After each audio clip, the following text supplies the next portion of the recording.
All right, this is going on page 20 when we are done. So today we're going to talk about average rate of change. When you hear the words rate of change, what should that make you think? Slope, okay? Slope. But there are different kinds of rates of change, and you may have only ever been exposed to one of them. So we're going to do a really quick slope review here. So on 1, 2, and 3, what's the easiest way to find the slope here? Rise over run. Basically, we can count. So little m for slope, right? They give me 2 actual points, so I don't have to worry about whether or not it's crossing. So my rise is 1, 2, 3. My run is 1, 2, 3, 4. So 3 over 4, and we're golden. Yes? Super simple. Then tell me something about the slope of 2 before we ever worry about numbers. It's negative, so let's put a negative sign so we don't forget that and make a dumb mistake. Now, it's rise over run, so I've never really understood why a lot of people teach it by you go down if it's negative, because that's not rise. To me, it's always rise. You run to the negative if it's negative. You run to the positive if it's positive. I don't care how you do it. That's just what makes sense to me. So we go 1, 2, 3, 4, 5, 6, 7, 8. And then I go to the left, 1, 2, 3, 4. So it's negative 8 over 4, which gives me what in the end? Negative 2. Okay? I mean, if this is brand new to you and difficult, we need to have a long chat because we're in the wrong place. Number 3, do I have to actually count and stuff? No. What is the slope of that line? 0. The slope is 0.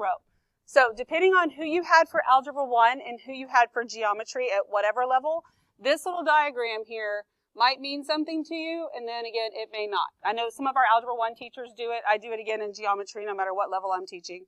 But it's the skiing the slopes thing. So when you do this, this is a positive slope, right? This is a negative slope. Hopefully we don't get those mixed up anymore. But then when you come to a horizontal line, there is something you can define there, and it is 0. Here, there is no slope you can ski on. It doesn't exist, so this is where your undefined is. So your horizontal is 0, your vertical is undefined. Okay? Let that sink in if that's any. I mean, those are the type of things you cannot afford to mess those up anymore. Like that just cannot even be a brain fart thing. Okay? Now, as far as the slope equation is concerned, yeah, we have the y2 minus y1, x2 minus x1, but what's the big boy and girl way to talk about slope? Good. Delta y over delta x. It's the change in y over the change in x, which is y2 minus y1 and all that good kind of stuff. But we want to make sure we can look at it this way. So when we do number 4, and we want to find the slope is delta y over delta x. So my change in y is going to give me negative 7 minus 3 over negative 5 minus a negative 9. So what's negative 7 minus 3?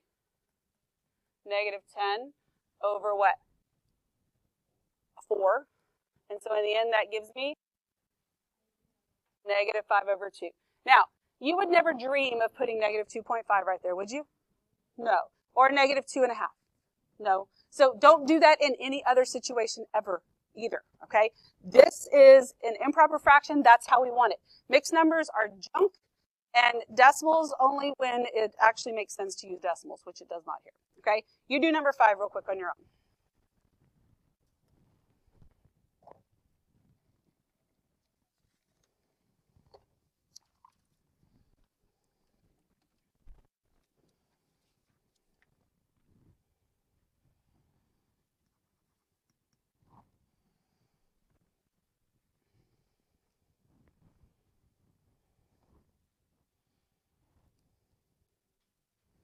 Okay, so what should we get?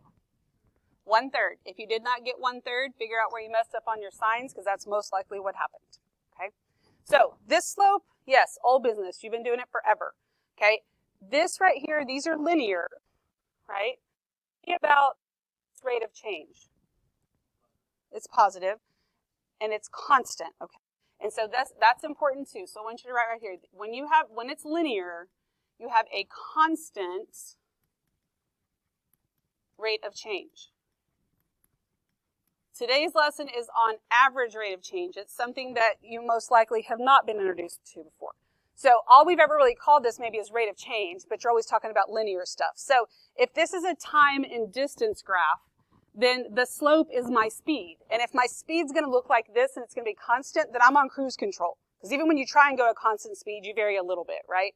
So if we're on cruise control the whole time, right, that's what this is showing me. But in reality, that's not what happens, okay? And I may not care about how fast I'm going at any given time, but I want to know overall, you know, what was my speed on the whole trip or whatever. I mean, that's kind of where that average rate of change comes in. So besides constant rate of change, we have average rate of change and instantaneous rate of change. Instantaneous rate of change requires calculus that we don't know, okay? So the best we can do right now is average rate of change. So let's talk about what that means. I'm going to draw a little cubic function over here.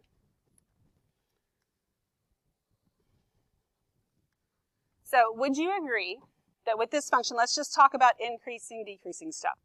So what's happening here is it's increasing very quickly, then it slows down, and then it speeds back up. Does that make sense to you with the graph? Okay, so that's why it's not a constant rate of change, because the rate of change changes, right? I'm speeding up and I'm slowing down. So if I want the instantaneous rate of change that we are not capable of finding right now, would be like, I want to know the rate of change at that point right there. Like at 5 o'clock, how fast was I going, or whatever it is. The only way to find that would be to find the slope of this line that would only intersect once right here at this point. And what's that slope, what's this kind of line called? When it only intersects at one point. A tangent line, very good. So this right here is a tangent line. Remember that? Yes. Okay. So notice as the points go up, I'm not going to draw any more on here, but you see how when it goes here, that line would start to flatten out, right? And then it would start to kind of go the other way. Well, again, that requires some calculus we don't have yet. But we can find an average rate of change. Let's say I wanted the rate of change between this point in time and this point in time, right?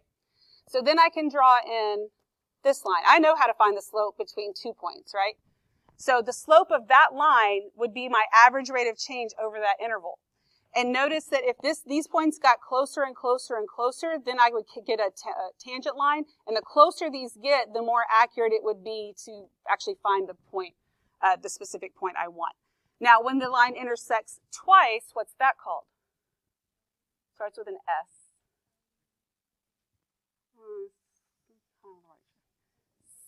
Secant. Okay.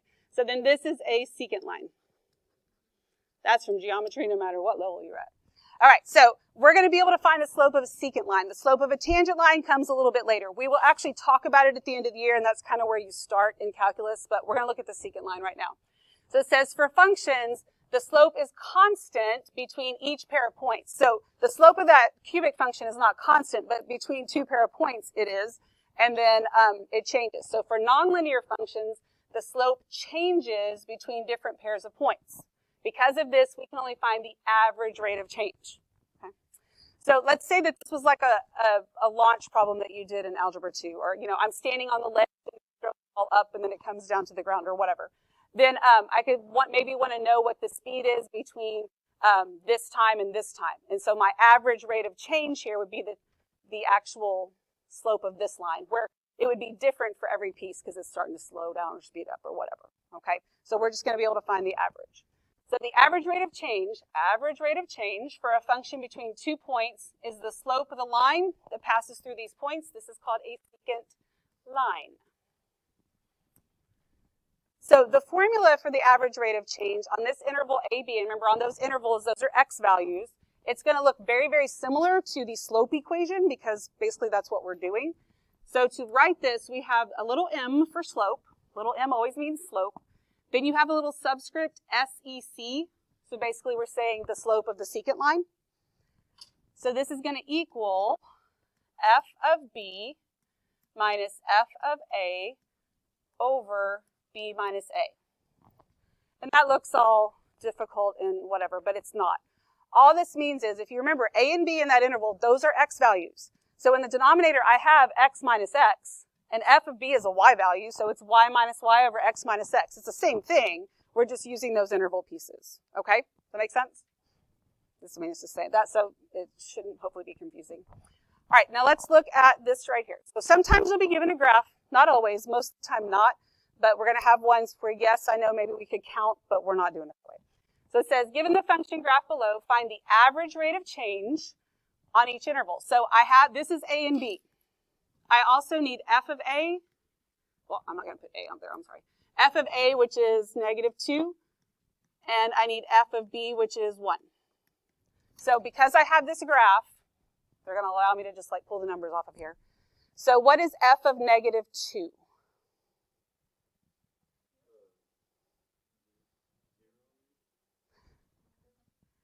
Zero-ish, or it's 1. If you go to -2, it's 1 actually crosses it. It is kind of like 0-ish, but it's at 1. So at 1, and then F of B, I think -8. -8, yeah, I know the little boxes are small. Okay, so I have those pieces. I have everything I need.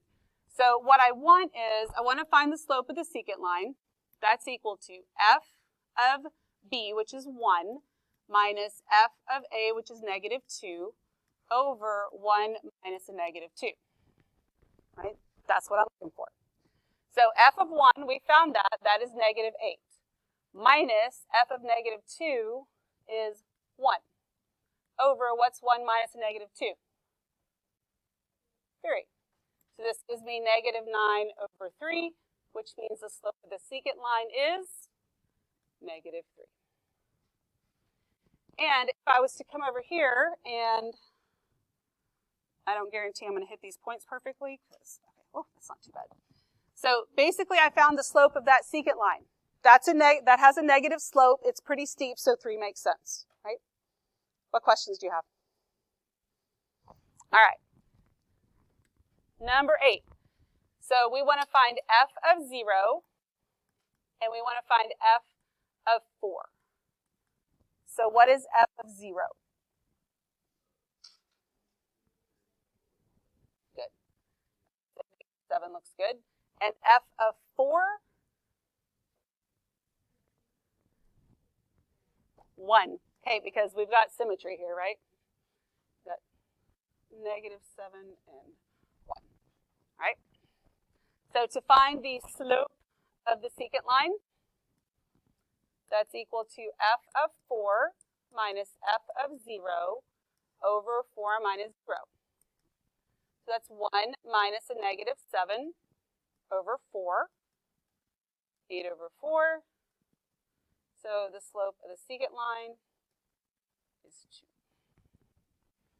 And if I was to draw this in, it does have a positive slope, and 2 seems like a reasonable answer. Okay? What questions do you have?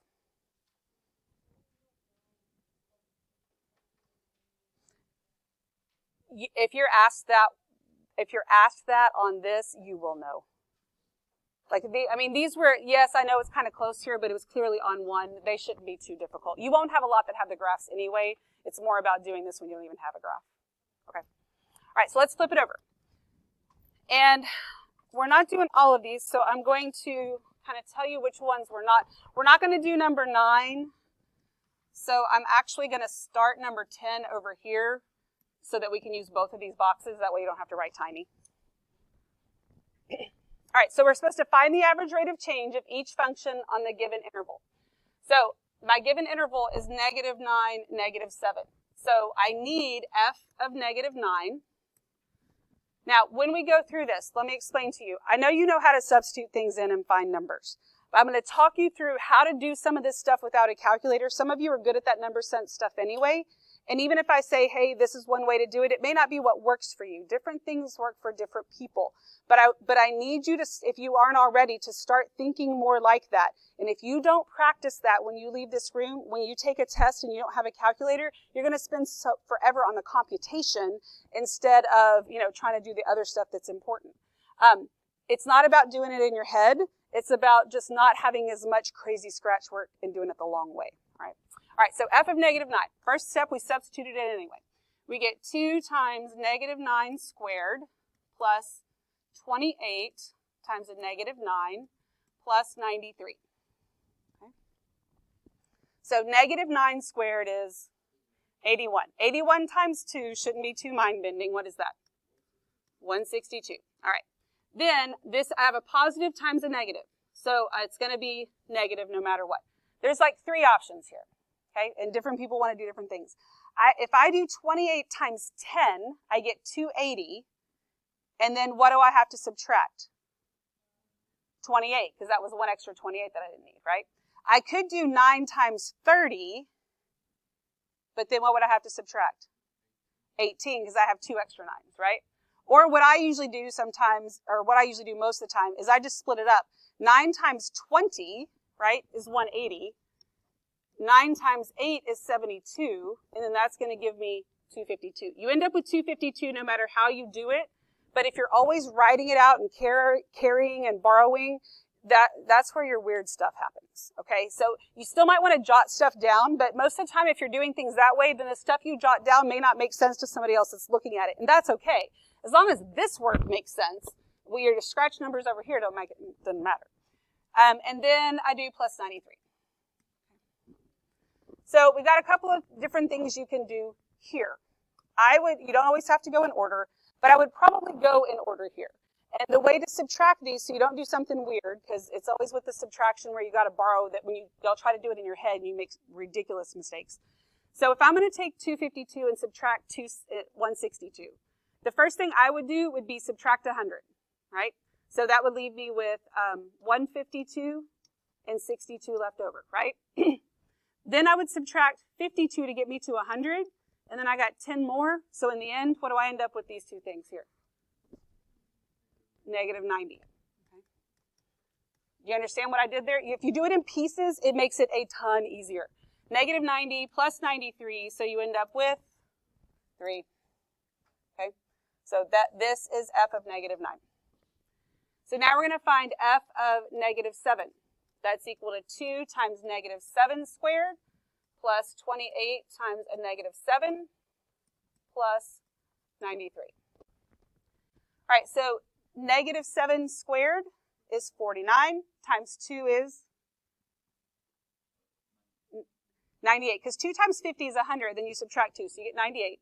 So we get 98, and then this is going to be minus. Well, I can do 7 times, what's 7 times 30? 210. And then that means I have 2 extra 7s that I don't need, right? So I'm going to have to subtract 14. Well, if I subtract 10, that gets me to 200, and I subtract 4 more, and I get 196, and then plus 93. So here, I would probably take care of these two first, just because I wouldn't have to borrow anything. So this would leave me with 98 minus, what does this leave me with? Negative 196 and a positive. Negative 103. And then the difference there is a negative 5. And again, if you're never practicing this, because the second you walk out the door, you're using a calculator. And again, you don't have to reason through it my way. And if I lose you on my way or whatever, let me know. But just trying to show you some different ways to think. So now I have found f of negative 9, and I have found f of negative 7. So now I need to find the slope of the secant line.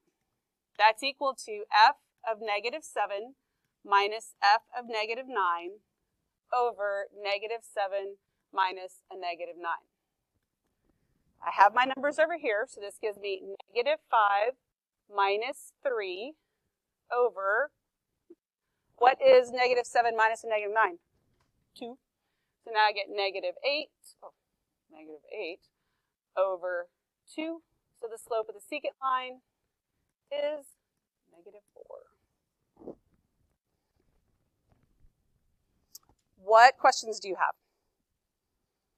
Number sense is huge. The better you are at that, the smoother everything else goes. Because what happens for a lot of you is you're stressed out over the numbers and the computations, and what you're messing up on has nothing to do with pre-cal. It doesn't even have anything to do with algebra. It has to do with adding, subtracting, multiplying, and dividing, and fractions, right? So you've got to get better at that stuff so you don't stay stressed out over the rest. All right, any questions? All right, let's look at we're going to do number 11, but we're not doing 12, so we're going to be able to use both of those boxes. All right, so the first thing I need to find, I'll find f of 4. So this is going to be 4 cubed minus 2 times 4 squared minus 9 times 4 plus 1. Now when you cube something, so if I'm going to cube 4, 4 squared is 16, and then 16 times 4, which is not difficult, but let me explain, make sure you know the easiest way to multiply anything by 4 is to double it and then double it again. So 2 times 16 is what? 32, and then 32 times 2 is 64, okay? That's easier a lot of times than actually multiplying by 4, depending on the numbers, of course. And then 4 squared is 16 times a negative 2 is negative 32. And then negative 36 and plus 1. And if you don't know your multiplication facts, God help you. Go learn them. All right, so now when I take care of these two things, here I might do these two together, and so that would give me 32, and then do these two together and be minus 35. So that gives me what? Negative 3. Even if I didn't write that part down, that's a good way to kind of simplify things the best you can. So we have this one. Now we have to find f of 7. That's equal to 7 cubed minus 2 times 7 squared minus 9 times 7 plus 1. All right, so 7 cubed, again, that's going to be like 49 times 7. Here, I would do 7 times 50. So what's 7 times 5? 35. So it's really 350, right? That's okay, it's 350. 350. And then what do I subtract? 7, because I had an extra one, so this gives me 343. 7 squared is 49 times 2 is 98. 7 times 9 is 63, and then plus 1. So here's what I would do here. I would do 343 minus 100. That's 243, but then I have to do what? Add 2 back. So this is going to give me 245, and then minus what? 62. So I would do this in pieces, okay? This is the best way to kind of think of this, and I'll kind of write out the thought process over here. But so 245, if I subtract 2 from both of them, that's going to give me 243, and then I'm left with that 60. So I'm going to take 40 away. That'll leave me with 203, and I still have 20 here. So then 203 minus 20 is 183, okay? If you don't like that way and you want it, whatever. But again, the whole borrowing and stuff, that's where y'all make ridiculous mistakes. So learn how to break things up. If you got to jot it down, sometimes I have to jot it down or I'll forget the number I just thought of. Or it might be something that you can kind of do in your head, but it's definitely not about always doing it in your head. Sometimes that's a dangerous place. Okay. All right, so now we're going to find the slope of the secant line. That's f of 7 minus f of 4 over 7 minus 4. So that's going to give me 183 minus a negative 3 over 3. That's 186 over 3. Raise your hand, and it's okay. I'm not trying to call anybody out, but it always amazes me that there's still nobody ever taught this to. Raise your hand if you don't know how to look at a number and know. Okay, wow. I never have, so I don't know if some of y'all are lying, but there's always somebody that doesn't seem to know, because nobody ever told you. Add the digits up, and if that's divisible by 3, then it is. So is this divisible by 3? Yeah, because if it's not, I don't have to worry about it. So then when I do that, I'm going to get that the slope of the secant line is equal to what? 62. There we go. All right. How are we doing? We good? All right. We are doing the next 2, but they won't take up as much as room because we need to look at what's happening with these. All righty. So I need f of 2. That's going to give me 2 minus 4 over 2, which is going to give me negative 2 over 2. And what's that? Negative 1. I also need f of 8. That's going to be 8 minus 4 over 8, which is 4 over 8, which is what? 1/2. Okay. With me so far? So now I need to find the slope of the secant line. So it's going to be f of 8 minus f of 2 over 8 minus 2. So f of 8 is 1/2 minus a negative 1 over 6, okay? Now, so that's 1/2 plus 1. So basically it's 1/2. But remember, mixed numbers are junk. So what's 1 1/2 as an improper fraction? 3 over 2. So this is 3/2 over 6. We do not freak out when we have fractions and fractions because you will have them lots. And if that freaks you out, you need to get over it real quick. So dividing with fractions is the same as multiplying by the reciprocal. So this is the same as 3/2 times 1 over 6. Then I can reduce that, and I end up with the slope of the secant line is what? What do we get? 1/4. Hey, if fractions are a problem for you, whatever, just figure them out. I mean, you cannot struggle with fractions anymore, and I cannot reteach fractions. We do not have time for that in a pre-calc class. Sorry about that. All right, let's look at 14. So first I need to find f of -1. That's the square root of -1 plus 5, which is the square root of 4. So is this 2 or plus or minus 2? Just 2, because we didn't introduce the square root, right? Just 2. So then f of 7 is equal to the square root of 7 plus 5, which is the square root of 12. You also have to know how to simplify square roots. I do not have time to reteach that again. If you need to come in for tutoring or whatever, I'll be happy to help you. But you got to be able to simplify this quickly and accurately. And what does this give you? 2 square root of 3. Awesome. All right, so now I need to find the slope of the secant line. That's equal to f of 7 minus f of -1 over 7 minus the -1. So that's going to give me 2 square root of 3 minus 2 over 8. So do I get to subtract these 2's in the numerator? No. Can I reduce this 2 and this 8 right here? No, because this is like glue. But do I have a GCF in the numerator? Yes. I can factor out a 2. So I can take that 2 times the square root of 3 minus 1 over 8. Now can I reduce it legally? Yes. I should always say legally, because yeah, you can reduce it, but that doesn't mean you're right. So this is 1, this is 4. So the slope of the secant line is square root of 3 minus 1 over 4. Bam. There you go. All right. What questions do you have? Lots of computation, but you got to know what to do with it right. And then again, practice it. Use a calculator to check yourself. I am fine with that. I don't want you to get things wrong, but you've got to practice it if you're not used to practicing those things. All right, let's look at 15. It says a company's total cost, C of X in dollars, to manufacture X units is given by this function. Find the average rate of change of total cost for the first 200 units manufactured, which means our interval is from 0 to 200. So we need to find f of 0. Well, f of 0 is 0.05 times 0 squared plus 40 times 0 plus 1200. So that's going to give me 1200 because the rest of 0 is out. So I found that one. Then I need to find f of 200. That's equal to 0.05 times 200 squared plus 40 times 200 plus 1200.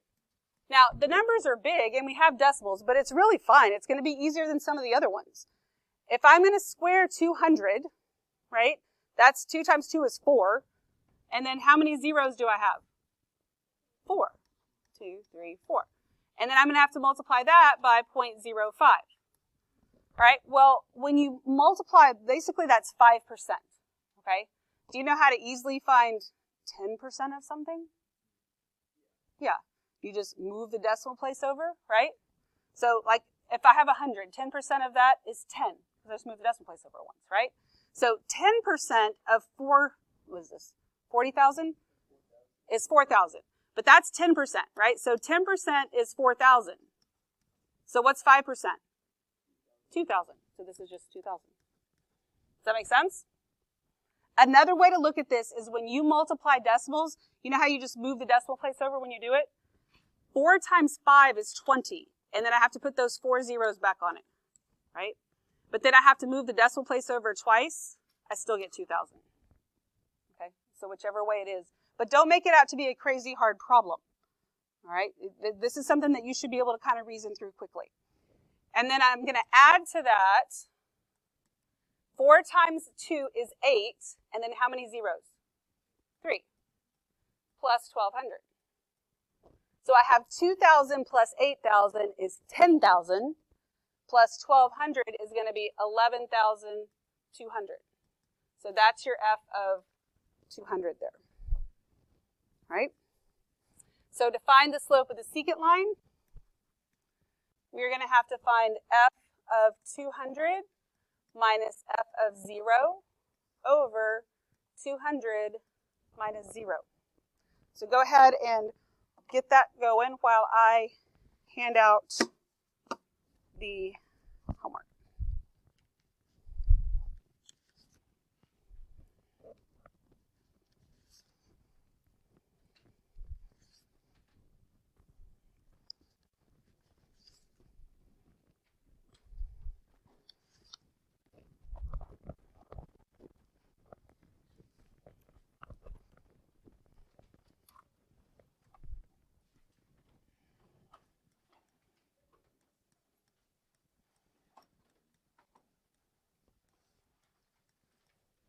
Okay, so when I substitute it in, this is what I get, right?